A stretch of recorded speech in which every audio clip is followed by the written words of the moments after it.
Nous avons avec nous en visuel Bidley Arboit, gendarme à la GRC.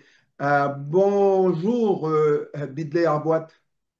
Oui, bonjour, comment allez-vous aujourd'hui, monsieur? Oui, moi, je vais toujours bien, même quand ça va mal. Je ne sais pas pour vous, ça va bien? Ouais.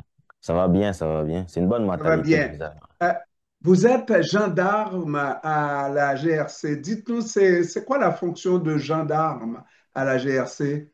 En fait, oui, je suis le gendarme en boîte de la GRC, puis je travaille à la frontière. En fait, moi, je patrouille le long de la frontière, c'est-à-dire je patrouille de toutes les activités illégales qui se passent entre les ports de douane.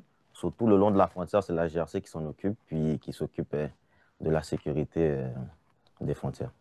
Et vous êtes donc bien placé pour voir des situations illégales. Et là, aujourd'hui, on parle davantage de migrants qui viennent surtout des États-Unis, qui traversent la frontière canadienne. Bon, il y en a qui ne veulent pas qu'on parle de traversée illégale, mais en situation irrégulière parce que on dit situation irrégulière ou illégale, c'est quand on ne passe pas par la frontière normale, c'est ça, hein? Ouais, c'est bien ça.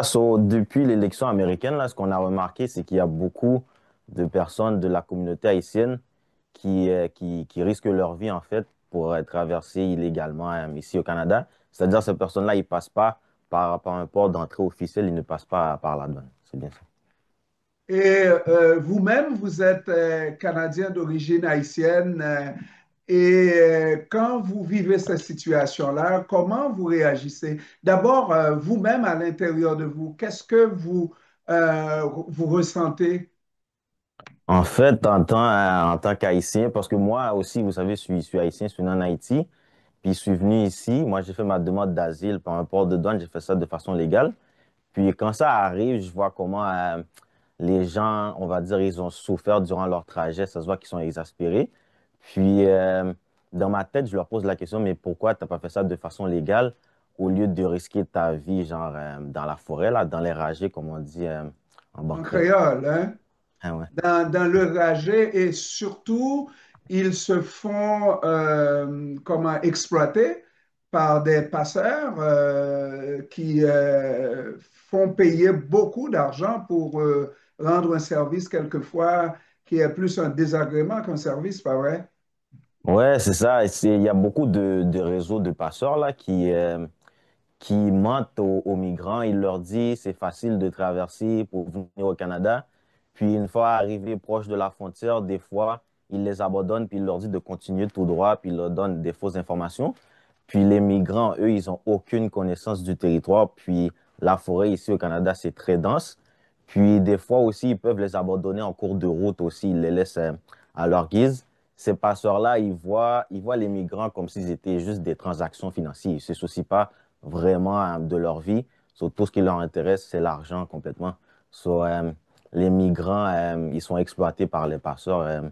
C'est mieux de faire ça de façon sécuritaire et légale au lieu de se faire exploiter aussi par les passeurs parce qu'en plus de ça, ils peuvent vous voler aussi durant la traversée illégale. Naturellement, en tant que Canadien d'origine haïtienne, j'imagine, tout comme moi, je pourrais avoir un membre de ma famille, un cousin, un neveu qui est mal pris en Haïti et qui décide de quitter le pays. Mais même si cette personne doit trouver un moyen de quitter le danger en Haïti avec les gangs, etc., etc., c'est quand même pas pour une raison pour mettre sa vie en danger. Et quelquefois, là, on dit traverser le territoire qui s'appelle Darien, c'est extrêmement difficile et encore traversé par cette frontière très épaisse et très dense entre le Canada et les États-Unis, c'est extrêmement difficile avec des possibilités de se faire avoir, n'est-ce pas, et surtout de mourir littéralement. Ouais, en fait, les gens qui, euh, qui traversent illégalement aussi, comme vous avez dit, par les forêts, là, ce qu'on leur dit, même si tu as de la famille ici, puis tu dis vaut mieux mourir que que de rester en Haïti, mais il faut quand même être vivant aussi quand tu arrives ici pour pouvoir aider ta famille en Haïti aussi. Puis il faut quand même avoir tous les membres de ton corps pour être en forme, pour être capable de travailler puis de s'intégrer aussi. Puis il faut savoir que dans les forêts, là, il existe des animaux sauvages. Puis aussi, il y a aussi des ravins, des rivières, des marécages. So, c'est des dangers, c'est tous des facteurs qui font en sorte que comme, tu mets ta vie en danger. Puis des fois, les gens, ils traversent aussi avec des enfants. Sont toute une famille. Puis ils sont mal habillés, ils n'ont pas apporté assez d'eau ni de nourriture. So, dépendant que ce soit l'hiver ou l'été, c'est tous des facteurs qui font en sorte que la personne est en danger. Puis c'est mieux aussi de passer par le port de douane parce que c'est plus sécuritaire aussi. Parce que les gens, ils veulent changer leur vie, mais il faut quand même être en vie pour changer ta vie puis profiter Pour après. changer sa vie, véritablement. Maintenant, j'imagine aussi sur le plan personnel, ça peut venir vous chercher, comme on dit, n'est-ce pas? Vous êtes avec des collègues de la GRC qui, eux, n'ont pas ce problème-là, mais quand c'est des compatriotes, c'est des frères, c'est des sœurs, n'est-ce pas? Ça doit vous toucher davantage, non? Ouais, ça me touche beaucoup là parce que des fois, les gens, ils se perdent dans la forêt.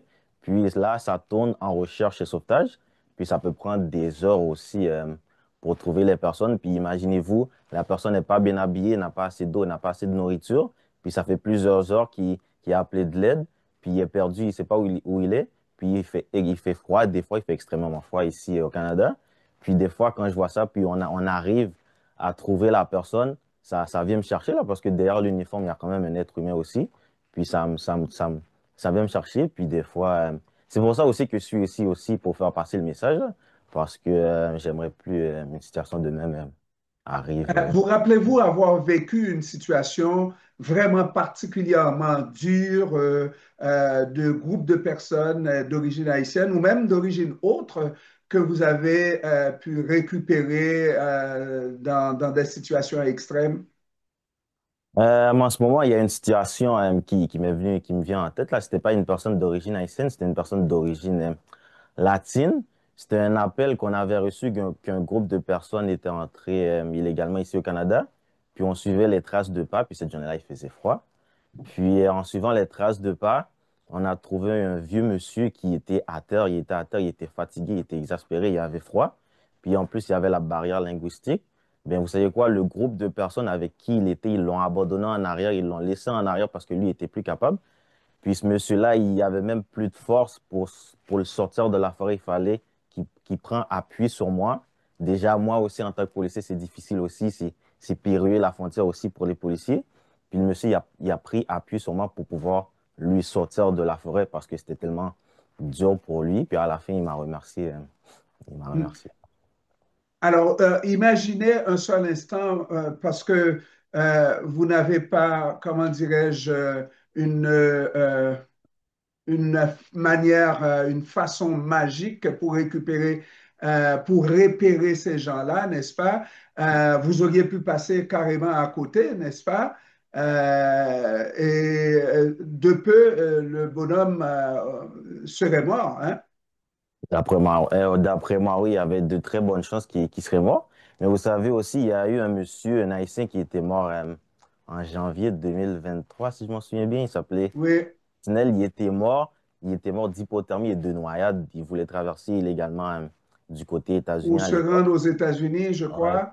Ouais, puis il était mort. C'est juste pour vous montrer le danger qui existe par rapport aux traversées illégales là, que les gens y mettent leur vie en danger. Maintenant, la plupart disent, la plupart, c'est peut-être la règle, que passer par la frontière légale, ça leur enlève des chances de faire en sorte que leur demande de statut de réfugié soit acceptée au Canada.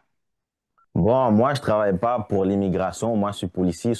Moi, je m'occupe de tout ce qui est entre les ports de douane.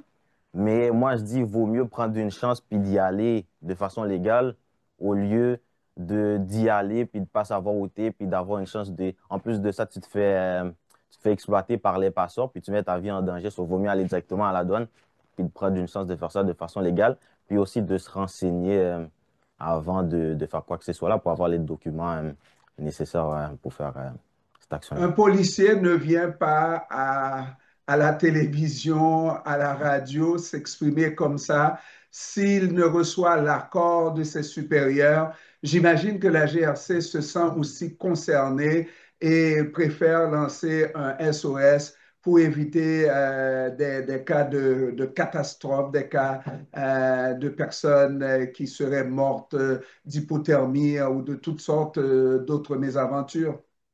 Oui, c'est ça. On veut lancer le message de prévention pour que le message y aille dans la communauté haïtienne. Comme ça, on n'aurait plus de cas comme monsieur qui était mort il y a quelques années là.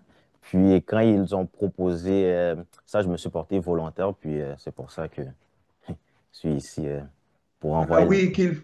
oui, étant donné que c'est des compatriotes. Alors, un petit mot en créole, si votre créole est encore bon, de manière à vraiment sensibiliser ces gens-là.